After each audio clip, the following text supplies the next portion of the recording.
You expect the people investigating corruption in the state to be honest themselves, but some lawmakers say the group that looks into elected officials is too political. Because of that, funding for the Public Integrity Unit is on the line. KXAN investigator Kevin Schwaller dug into the history of the unit and found this is not the first time it's come under attack. The concept, a group that in part goes after public corruption. Right now it's housed in Travis County under a district attorney's office led by a Democrat. Her predecessor, Ronnie Earl, was also a Democrat and started the group. I personally don't believe it belongs in Travis County. I think it's too political. That's Republican Senate Finance Chairwoman Jane Nelson.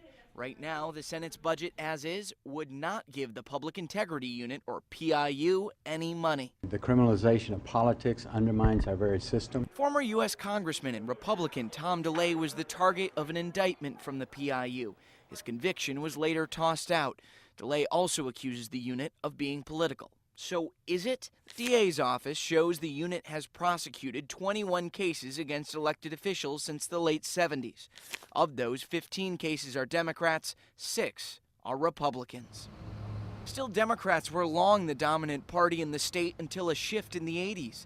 The unit's prosecutions include Republicans like U.S. Congressman Tom DeLay and U.S. Senator Kay Bailey Hutchison.